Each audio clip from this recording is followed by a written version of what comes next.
Welcome back, folks, to the Shankly Sessions, the Liverpool podcast we bring you each and every week on the upper tier out there on YouTube. If you could smash that subscribe and bell notification button and drop a like on the video, we would really appreciate it. This is your Liverpool versus Manchester United preview. Um, Always a fantastic fixture every year. Dare I say, for Liverpool fans, probably one of the biggest fixtures of the season. And one that we generally look forward to, but one that always creates an element of kind of nervousness and anxiety, the fallout, the banter, everything else that comes with it. Not even taking into account the importance of it to both teams. Um, but it is your Super Sunday, 4:30 at Anfield. We're going to need a boisterous crowd. We're going to need a serious shift put in by all the lads to get a result out of this and get a win, hopefully. Definitely going to be an intriguing contest. We've seen over the last few weeks and over the last few months how much United have improved. Dare I say, when I was doing the combined 11s with Darren, and we'll show you them a little bit later again. They were on the Thursday Tier Talk last night. Um, but it was like as if we've nearly kind of traded places as clubs. They seem to be playing with a swagger and a confidence of past glories. And we seem to be, somewhat getting back to a little bit of form, but a little bit void of confidence, dare I say. But slowly getting back there. 4 clean sheets in the Premier League. Of course, that poor result against Real. And for us, it's a big one. And it's always a big one. But for us, it's especially a big one because it doesn't look like we're going to have the ability to potentially proceed in the Champions League. Um, so our last outlet for this season is really to gain a top four spot, which is occupied at the moment by Spurs, who I could see going on a bit of a wobble. And also Newcastle are in and around it as well. But this is going to be a tough game. They're playing exceptionally well. The signing Casemiro that everyone kind of laughed at and scoffed at and said, "Oh, sure, look at the age of him and all." And, he's there to pick up a pension and all this kind of thing. The guy is a revelation. A fine wine never grows old, as they say. And he's been absolutely phenomenal for them. And when we talk about impact players, you talk about Casemiro. He has been a huge impact player for them because you can see the energy and the effort that he puts in lifts those players around him and makes them such better players. So you can see when Casemiro's in there, you can see the difference in Bruno Fernandes. You can see the difference in Fred. You can see the difference in so many players around him as well. So he's pivotal for them in terms of their performance. Then you have Marcus Rashford, who has been arguably one of the best players in the Premier League this season, if not one the best. And the turnaround I'm talking about from where he was last season, we know how good Haaland and all has been. But in terms of a turnaround from where he was last season, if you remember last season, he was there and he was struggling. He was void of confidence. He was benched. He was out of the team. He was carrying knocks. There was talk of a sale, talk of so much stuff going on with Marcus Rashford, and him to be able to turn that around. And Eric Ten Hag has obviously been key to this as well. And Marcus Rashford now looks like he's really enjoying his football. As I said, Liverpool come into the game on 4 clean sheets and 10 points out of 12. The flap performance was really against Crystal Palace, and that's the one you would kind of worry about. And it's always in the back of our minds, as it has been this season. At times we have shown flashes and brilliance of what we once were, and then we kind of falter and fall away for a couple of fixtures.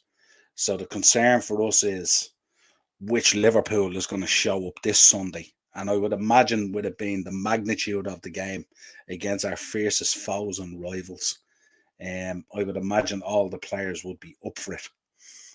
But we've said that on a number of occasions this season.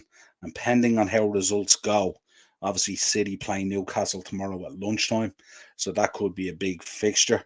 Not often we would be cheering for a Man City win. But certainly anything that can blunt Newcastle and Spurs at this stage in the season is very beneficial for us. So really, really important for us.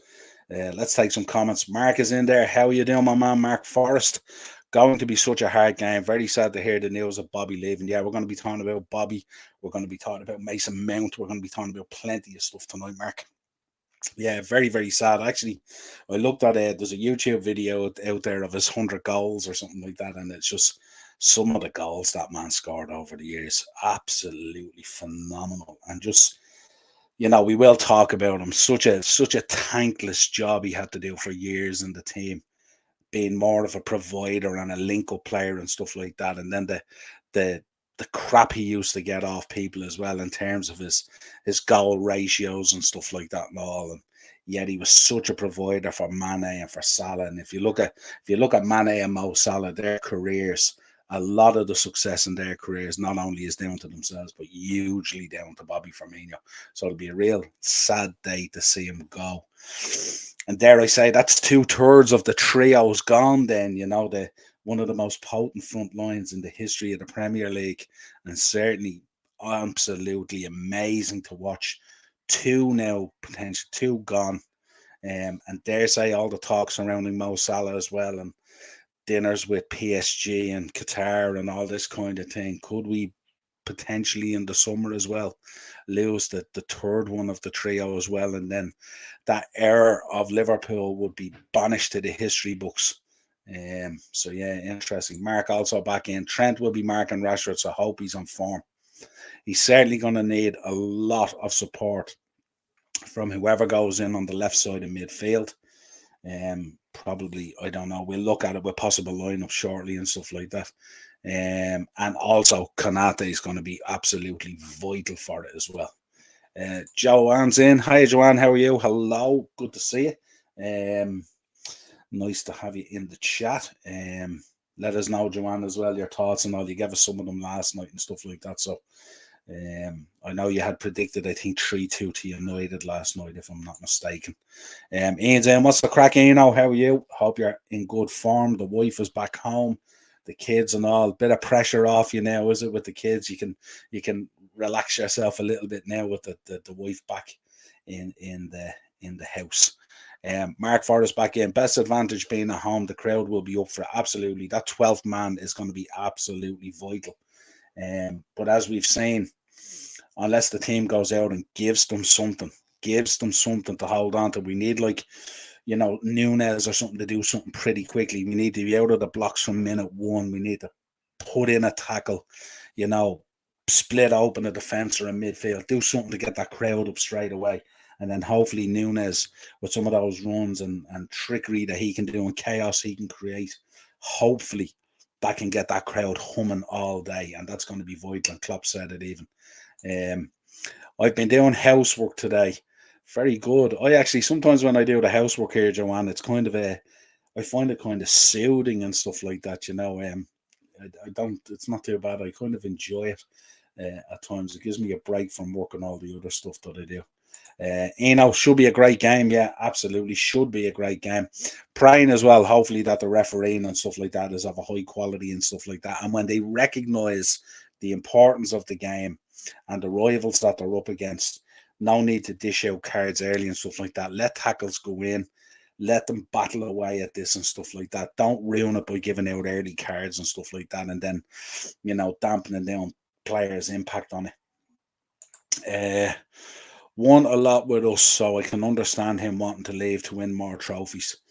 Yeah, do you know something? I don't think it's even something to do with trophies. I think what it is he probably recognises that it's getting to a stage in his career. Even though at the start of the season he had a real good start for us, and then he got injured.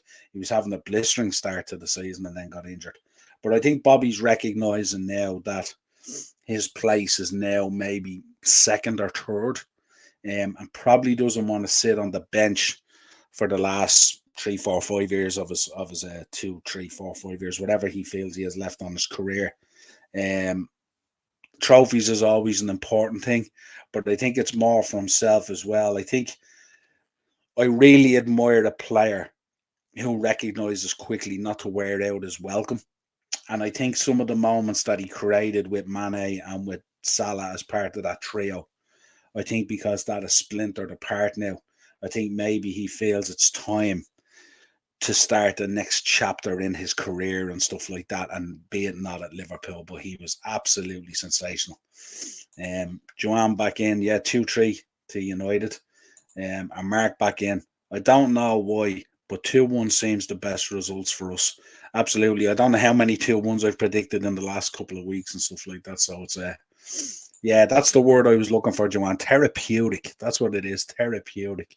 And you kind of like, you sit back after it and you feel like you've kind of, dare I say, achieved something, that kind of way, because it's tangible. You can see it, Um, the refs have seemed to be very card heavy recently. They have. The other night was shocking. I spoke about it on the match reaction. Absolutely shocking. Tierney is just terrible referee.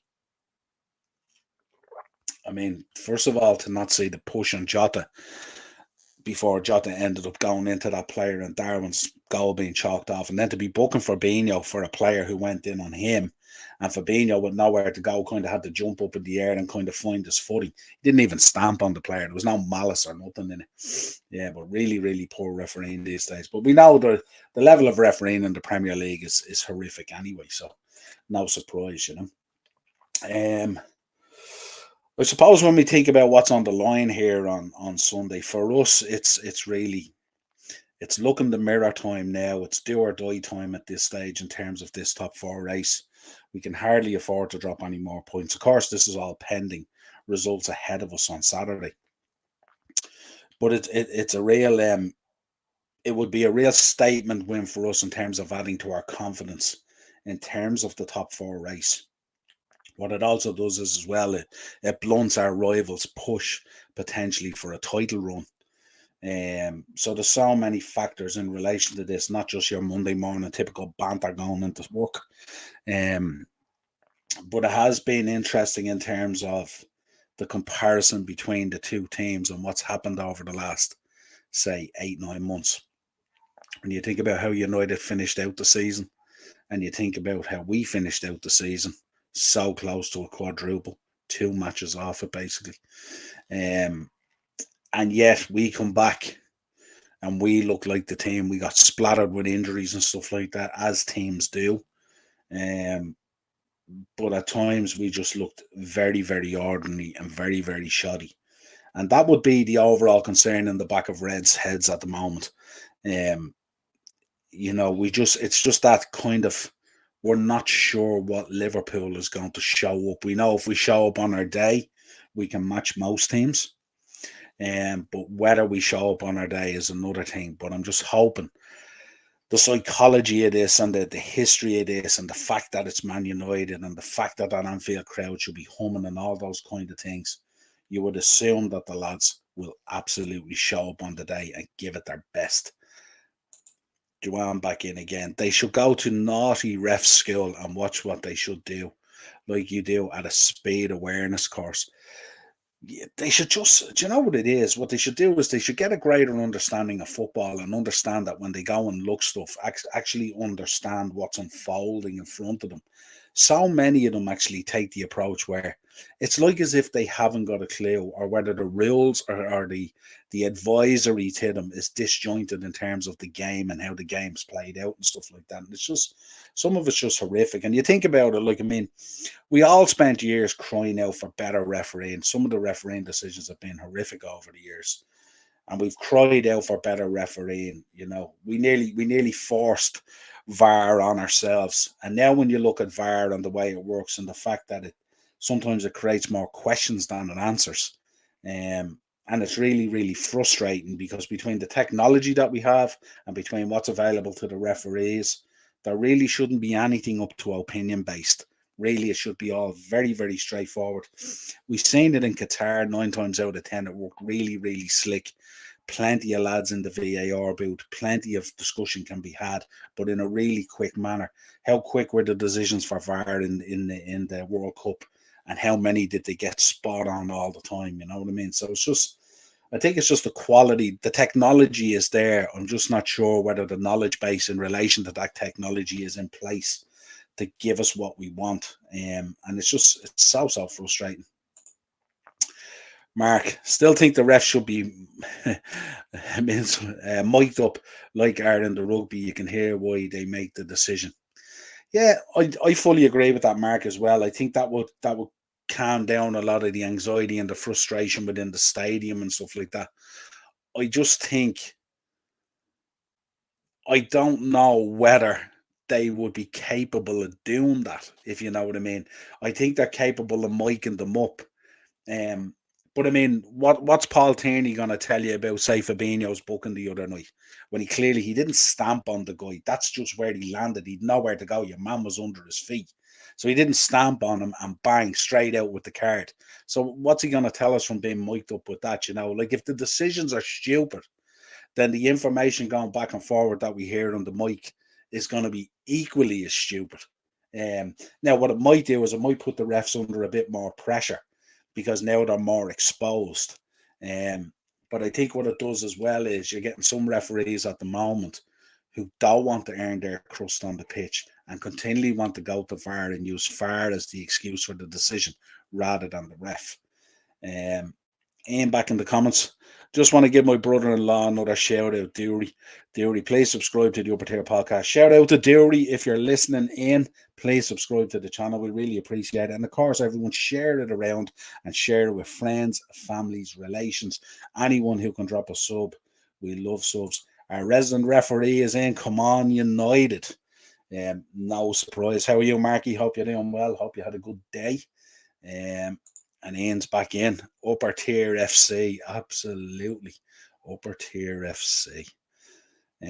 So yeah, when we get into this, I suppose we've spoken about it there. If you look at current form at the moment, Liverpool at the moment with 3 wins and a draw.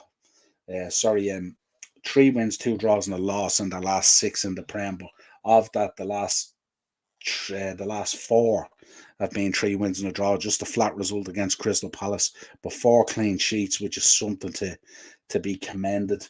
But again, just need at times, you even seen it the other night in the Wolves game, that first half, still shades of where we're having problems. Second half, of course, way more improved, bit of confidence once we started getting a goal and stuff like that. Can't underestimate the importance of Darwin Núñez and the team at the moment in terms of his energy and the lift he gives the players.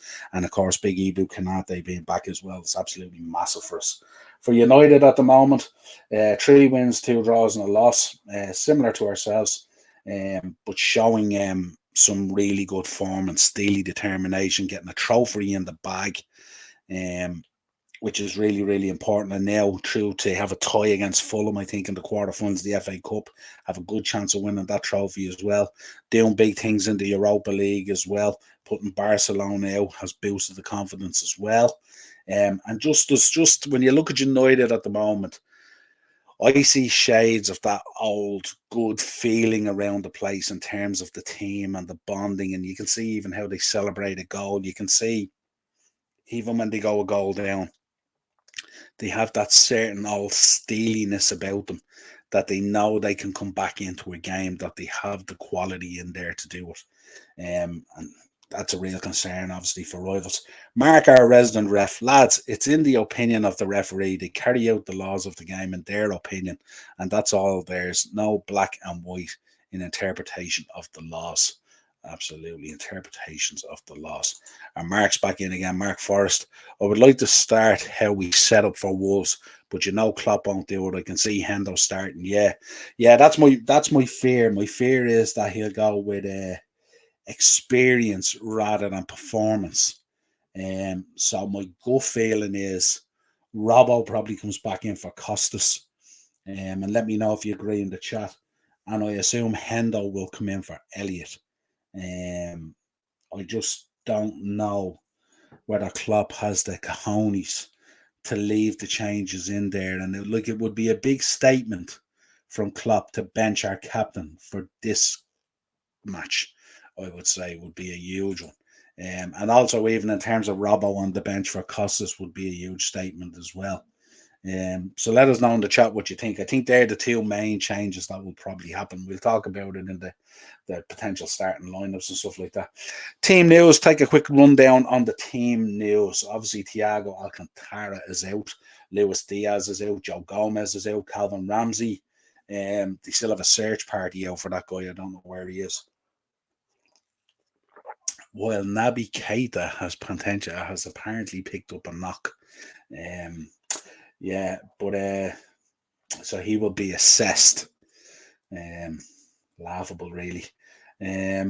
Not sure as well. What do you think on the Gakpo versus Jota in terms of starting positions? I thought Jota was on the other day. I thought he did really well. He brings that kind of energy and petulance and aggression to the game. But Cody as well is starting to find his rhythm, and he brings a kind of a finesse and a skill and a foresight within the game as well. So either or, I'm not too worried about. And to have that as an option off the bench as well, which is, I don't know, when you look at our bench now, we feel a little bit spoiled, don't we, now, compared to what we've gone through all season. Mark back in. Calvin is such a big loss. Hope it hasn't ruined him. No, I don't think it's ruined him. I just think, I don't know. It's just a very strange one, you know. It's. I wouldn't say it's shades of Ben Davis, not at all, because I think this lad's actually a very good player. He was Young Player of the Year, I think, in Scotland when we signed him. Signed him with some sort of a foot injury, so yeah, but just hasn't had the chance to break in and really challenge Trent. And I think probably that issue with Calvin Ramsey has probably caused some of the dip in Trent, because I think if we brought him in and that competition was there, I think it might have spurred Trent on for some better performances throughout the season. Possibly. Right, let's talk about so that's what's out at the moment. So that's what I was talking about. Costas and Elliott could be replaced probably by Hendo and Robbo. And then that whole dynamic of Gakpo, Jota, I assume Salah and Nunes are just going to start, hopefully. So this leads us on in United team news. Anthony Martial out, Donny van de Beek out, Christian Eriksen out, Mason Greenwood still not being considered. And it's kind of a strange one with Mason Greenwood with the news that came out there during the week as well. I wonder how United's investigation will land based on what they know now. Very, very strange.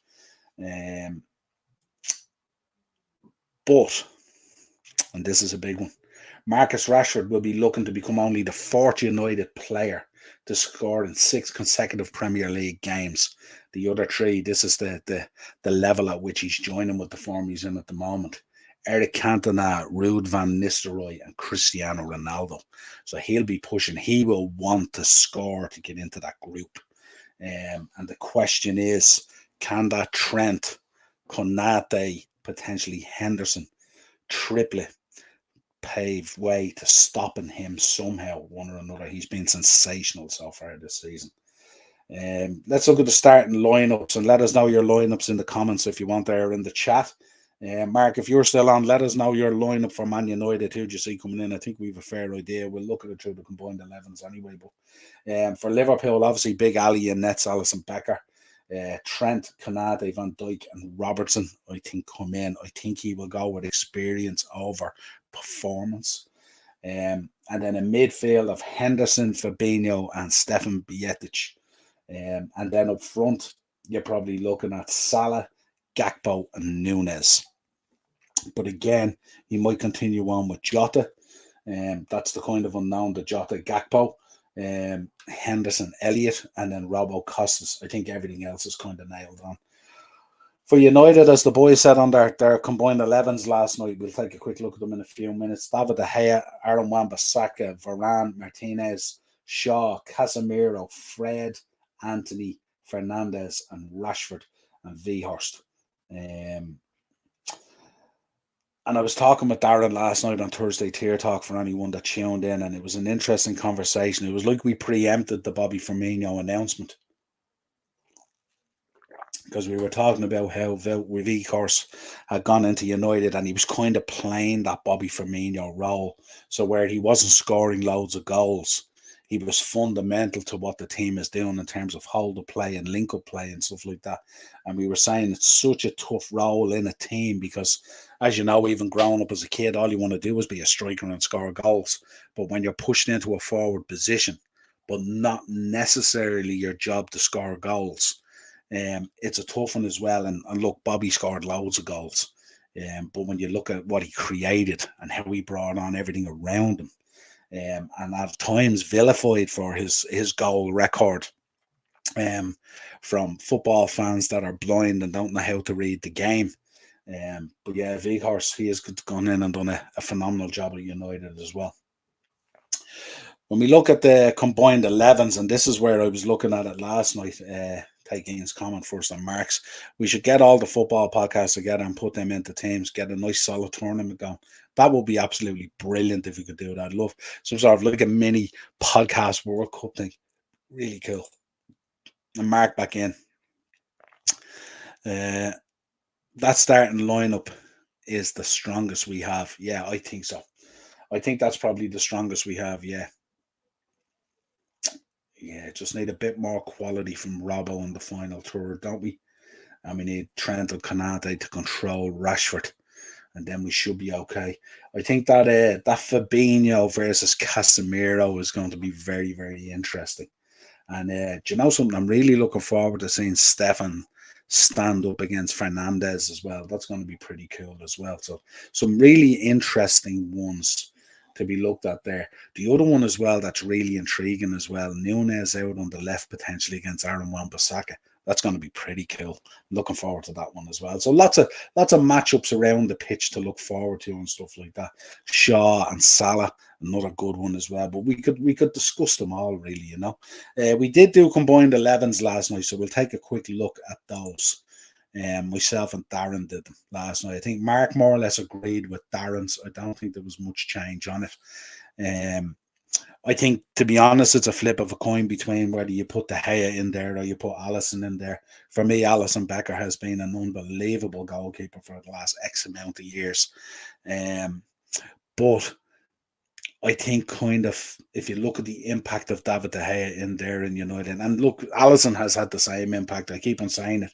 Only for Alisson Becker, we could be in the relegation zone. You know, he's saved us so many times this season, especially with the lack of quality at times, dare I say, in front of him.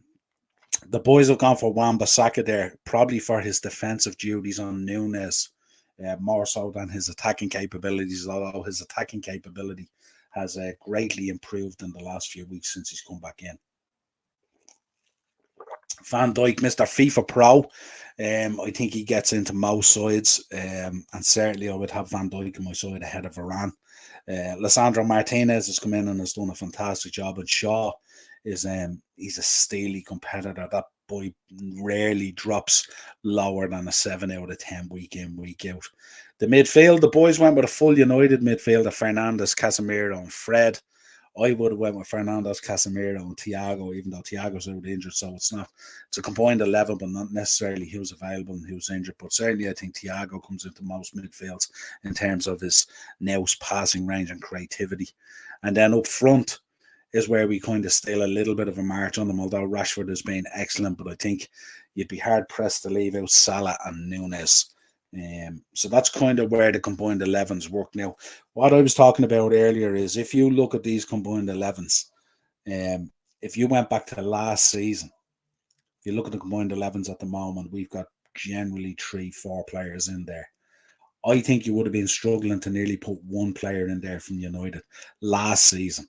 You know, I mean, okay, you could argue David De Gea, Alisson, you could argue that last season, even as well, last season, he was exceptional still, even in a poor side. Similar to ourselves this season, if David De Gea hadn't performed last season, United would have been way further down the table. But certainly an interesting conundrum there to see how we have kind of, I wouldn't say traded places, but how we've kind of flipped from where we were to where they are. Last season, we were playing with a lot of confidence. There was a lot of positivity around it. Of course, we were already after capturing the Carabao Cup. We were on our way to an FA Cup. We were bang slapping the title race. We were pushing the Champions League. We were pushing every minute of every game. And there was a confidence going through it that just kind of melted away in the last couple of weeks of the season, dare I say. But certainly if you'd done a combined 11 last season, it would be very different. I think most of the players would have been Liverpool, but maybe one United, one at a push.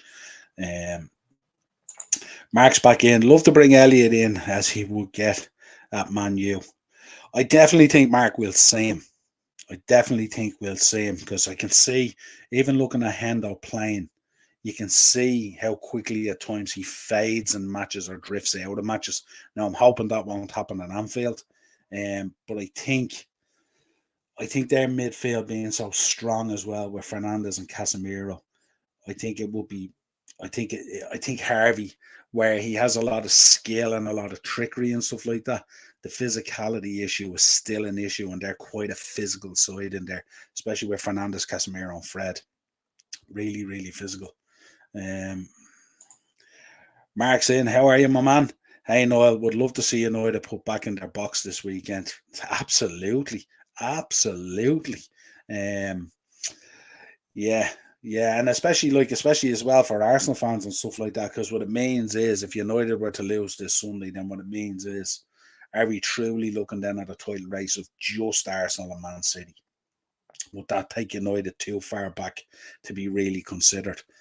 And you never know, maybe if they got a loss at Anfield on Sunday, does that change the dynamic of things? Does that shatter the confidence a little bit? And then we know as well how clever Ten Hag is from a tactical point of view.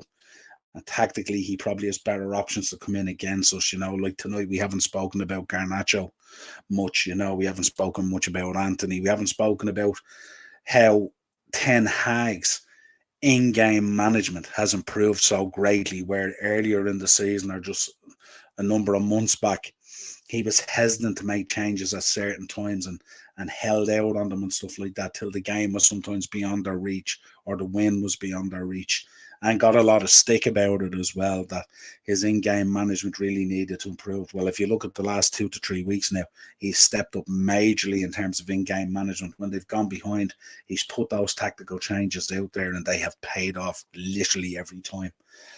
So that's something that we have to be aware of as well, that they do have reinforcements available. Even if we take a lead, we have to be aware that, he has the ability to release from the bench to get back into games very, very quickly.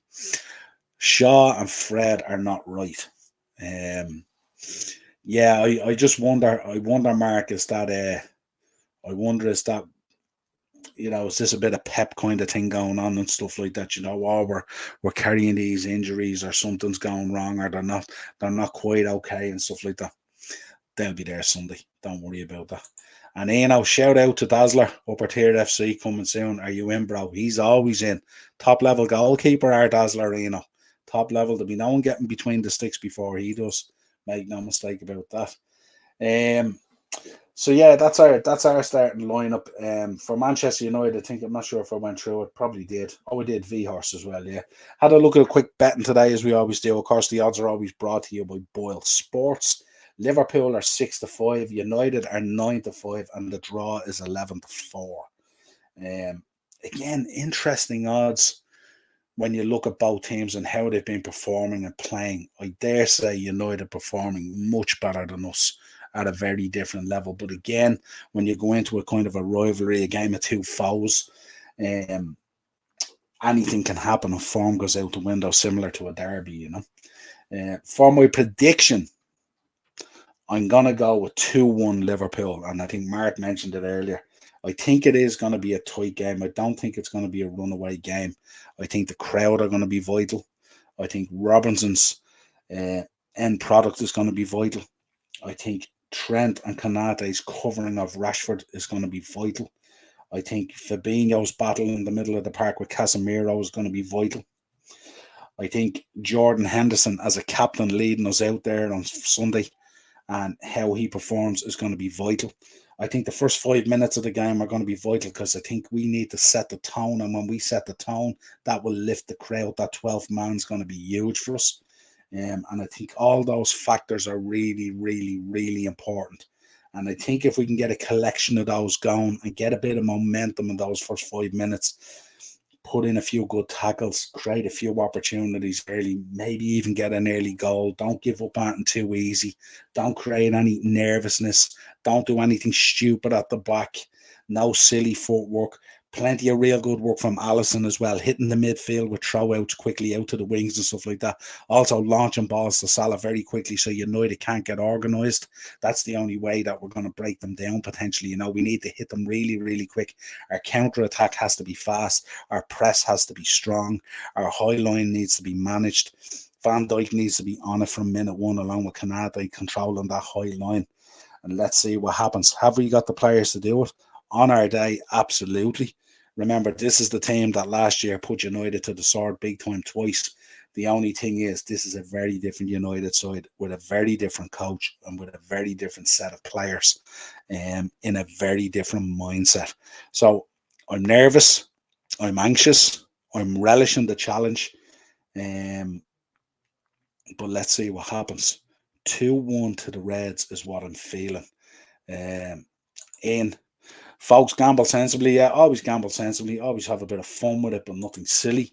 And Mark back in. Yeah, feel the crowd will be up for this. Glad it's at home. Yeah, absolutely. Last thing we need is away. And I think if I'm right, Mark, after this, I think we go on the road then, don't we, for 3 games, is it? Or have we've Bournemouth then, I think, up next. Maybe that's at home.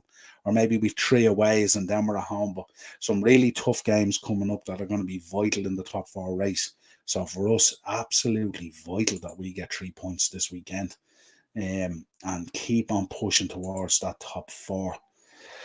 As always, folks, leave your prediction in the comments. Leave your predicted lineups as well. Let us know what you thought. Obviously, feedback from the show is always appreciated. We are going to touch on 2 other points outside of the preview. 1, this man has reared its head again. Us being heavily linked again with Mason Mount. My thoughts on this are 1, I don't think for a minute he's a bad player. 2, I think fundamentally, I think he could potentially work in a Klopp side. But what I would be really concerned about, first of all, is the valuation. I think he's heavily overvalued. And I think his wage demands are ridiculous from what he's at to what he wants to go to. And I don't see Liverpool bound down to that. The only thing that concerns me about Liverpool's interest in Mason Mount is, are we using it as a signing to fix up some of our homegrown stats? Because obviously we know a number of homegrown players could potentially exit this summer or are going to exit this summer. So is there an imbalance there in our homegrown? And is that a reason for bringing him in? For me, it shouldn't be a reason. Certainly his form has been inconsistent. Again, hard to chalk that down. A number of manager changes, a team similar to ourselves being going through a terrible confidence thing with a whole splatter of injuries. I think he's being asked to play in a number of positions. I think he's being asked to play and forced into a position that's not really his position. We know he's a good footballer. I'm just not sure if I'm spending that type of money and that type of investment where he would be on my list. Certainly he wouldn't be top 3 targets. He probably wouldn't be top 5 targets. And I'd also question, he's been at Chelsea all his life. I'd also question his motivation for leaving. And they're the kind of things that sum up Mason Mount. Mark, I would hate Mount at Liverpool. Yeah, I think like most people, I think if you sat down most Liverpool fans and you said to them, right, we've X amount of money to spend, we're going to sign 3 midfielders in the summer if these boys move on. So for the 3 midfielders, who are the three midfielders you would want? Taking into account, let's suppose Jude Bellingham, 150 million, we know he's coming in. So let's park that. So who are the other 2 midfielders that you want? I wonder, prior to being linked with this boy, how many people will turn around and go, in their next 2 picks, Mason Mount. I see Mason Mount coming in as a potential signing for Liverpool, and I don't see there being a huge hullabaloo about it. I think the club might talk it up quite a bit, but I don't see a huge hullabaloo about it in the fan base. I think people, what's happening is they're reacting to it at the moment, thinking, yeah, it'd be a good signing and all this kind of thing, because we're so anxious to get midfielders in. But I think we have to really, really get it right. And that would be my concern. Um, at Chelsea. Yeah, Mark, what are you thinking? Do you think I think he re-signs at Chelsea? That's my feeling. I don't think he moves. I think he re-signs at Chelsea. And I think that would be the right thing for him to do. And listen, I'm hearing Chelsea fans saying get him out the door and stuff like that. And he's been there a long, long time, you know. So like kind of, are they saying things that we don't see? Are they saying things that we do see? Like if that fan base, and I'm not talking about all of it, but the certain aspects of it, if they want him gone, then the question is, why potentially would we want him? So I just thought I'd flash it out there. Some information that came out today that were heavily linked with him again. The other thing that I wanted to talk about was uh, Amanda Stavely at Newcastle, and the interview she gave after the cup final, talking about, like, why would you spend 3 billion wanting to buy Liverpool, or 5 or 6 billion wanting to buy United, or whatever it is, Chelsea, and when you could pick up Newcastle for whatever they pay, 300-400 million or whatever it is. And I just thought it was an interesting comment from her, like a throwaway kind of comment. And I was kind of thinking, listen, Newcastle is a fantastic football club, with a certain amount of fantastic history, with an unbelievable fan base and a fantastic ground. Let's get that all out of the way first of all. But Newcastle United is not Liverpool Football Club or Man United or Chelsea. Far from it. So making those kind of comparisons is a little bit silly.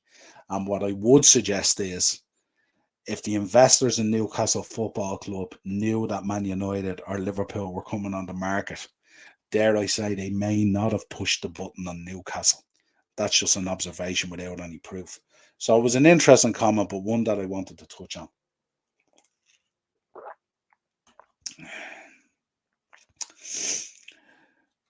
Yeah, certainly those ones would be in there.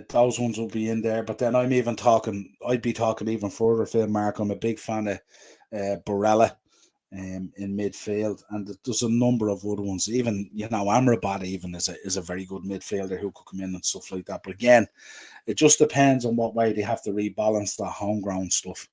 Not too sure. Grealish, not too sure about Grealish. I think Grealish would be the kind of player who would frustrate the hell out of Jurgen Klopp. Because what I see with Jack Grealish, although he's a fantastic footballer, what I see is, I don't think he plays football in the team environment. So I think what you can do is, as a coach, you can lay down a plan for a match and a tactical thing and stuff like that. And I think halfway through the match, if it's not happening, I think Grealish just goes into business for himself and just starts playing football.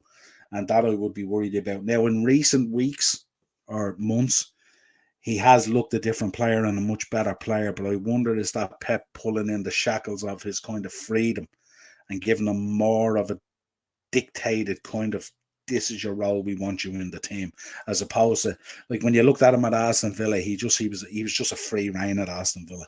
He could just do whatever he wanted. And I think the days of having players like that in your team, I think those days are gone. I think if you're putting 11 players out there, those 11 players have to fully understand their role in the team, in the tactic, in the formation and stuff like that. And they have to really, really adhere to that, Yeah, I know what you mean, Mark, in terms of Amrabat.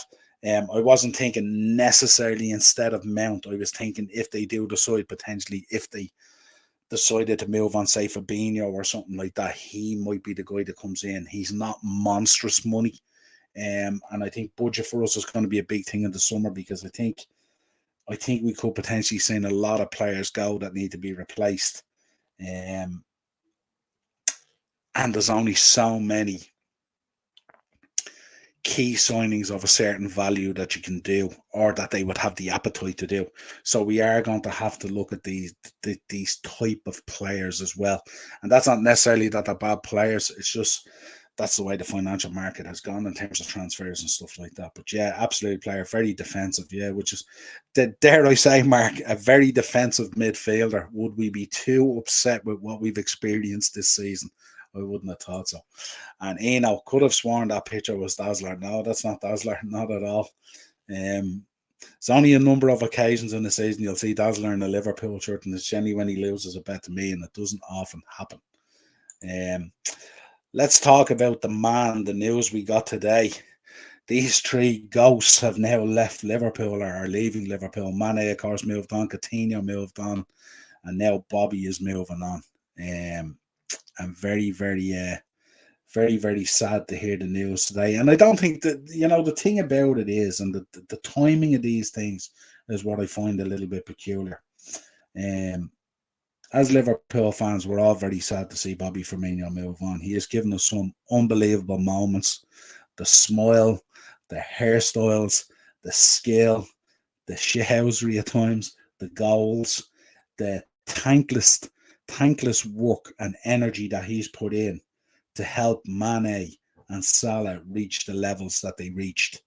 The trophies that we've won over the last number of years that were so instrumental to Liverpool, and such a servant for the club. I remember when he first came in, he was just so exciting to see. Such a breath of fresh air in terms of the way he played with that freedom and his skill and his touch and his control. But we knew kind of this news was coming. But similar to, like, if you look at the game last week, the Real Madrid game, and the day before we get an announcement that actually FSG aren't selling, they're looking for investment. The timing of these things is often key. I would have much preferred the confirmation or the announcement of this or the leaking of the news to happen maybe on Monday or Tuesday, not necessarily happen this side of a big game, because we know Bobby Firmino as well. He's probably unbelievable on the training ground as well, in terms of he probably brings a lot of fun and a lot of energy, dare I say, to an environment that's probably been poxy all season when you think about the results. When good teams are playing well, like you look at United at the moment, they're probably rocking up into training and they're really looking forward to it. You look at Liverpool over the last few months, it's probably been a real struggle going into training and all. You're getting smacked up, beaten by Leeds and Forest and Brighton and Brentford and these teams. And then you're having to go into training and try to pull the bones of it apart and figure out why it happened and what has caused this sensational fall off. So Bobby would have been fundamental to that. I'd imagine Bobby is a lot of fun in terms of training with and doing drills and all that kind of stuff. Be pretty cool. So that's probably going to feel a little bit different when this stuff is confirmed, because now you're losing a guy who's been a huge teammate and has been the kind of, part of the soul and fabric of the club for such a length of time. And now he's going. And I'm sure that would have had a somewhat effect on the players. Hence the reason I would have preferred if the announcement was maybe on Monday or Tuesday, or the leaking of the information, let's just say Monday or Tuesday, not this side of the weekend of a huge fixture, probably one of the biggest fixtures in our season in terms of competitiveness and rivalry, but so vital for us in terms of 3 points. And I often wonder, in terms of the club and the way they structure this stuff, they just sometimes tend to get it wrong so many times, Mark, I feel we need more attacking midfielders. Front line midfield are very fast. Yeah, absolutely. Can't see many of Gerrard's players he brought into Villa will stay. Yeah. Interesting point. Absolutely interesting point there. Yeah, I think the big one for Villa is I wouldn't be surprised with the history there with Emery and the stuff that came out with Emi Martinez. He could be the guy moving out in the summer, and then they'd have to replace him with a big goalkeeper signing. So I wonder would that be a problem? And Ted is in the comments. How are you, Ted? Check out Ted as well. Ted appeared on the Chelsea Roar today. They gave a breakdown of Graham Potter at Chelsea and their thoughts on it. Ted raised some really, really good points during that show. So check it out on the channel, The Chelsea Roar. It's Ian's Chelsea podcast out there, The Chelsea Roar. Go and subscribe to it now and check it out. Some real interesting points brought up on it. I think they done it before the match so that Firmino gets a massive reception at the game from the crowd, and they are hoping that will translate to the rest of the team and lead to a big performance. It could, Ted, absolutely. That could happen. But I think more often than not that would happen potentially maybe if you were playing, if he was walking out to play. I think he'll probably be a sub on Sunday. We may see him come on, and that might lift the team to push them on. Maybe if they're 1-0 up, maybe bringing him on might lift the team enough to get over the line with another goal or something. But yeah, I don't know. It was kind of like, it was sad news today, even though we kind of knew it was news coming, but it was kind of still sad to actually hear it, that Bobby's going to be moving on, So yeah, we'll see what happens. But yeah, great point, Ted. And Ian's in the comments. I believe there's a documentary about Steven Gerrard. It seems interesting. Yeah, it's out there. Absolutely, check it out. Any documentary about Steven Gerrard will be absolutely cracking. What a player he was for us, and what a player he was. And then I had read a book on him. Oh, very good. Yeah, absolutely. I mean, Gerrard's insight into the game is absolutely phenomenal. So that's it, folks. That's your preview. I will be back on Sunday evening, probably about 6:30. I think the game's kicking off at 4:30, so I'll be back about 6:30 with a match reaction and player ratings. I don't think we've anything going out. Oh, in the morning, sorry, Fantasy Chancellor will be out there. I think it's week 26 or 27. I'm not too sure. It'll be up there in the morning. Morris's show on fantasy football, giving you all the picks and tips for the weekend in plenty of time for you to structure your teams for over the weekend. Some big toys this weekend, some big games, some pivotal games in terms of the relegation race and the relegation battle as well. So that should be interesting too. Until next time, folks, subscribe to the channel, hit the chat, and of course, like on this video. Come on, you Reds. Let's get this 3 points. You will never walk alone. And Bobby Firmino, we thank you from the bottom of our hearts for what you have provided for us as fans. And no doubt you'll get a great send-off over the next few months. Cheers, folks. Cheers, Mark. Appreciate it.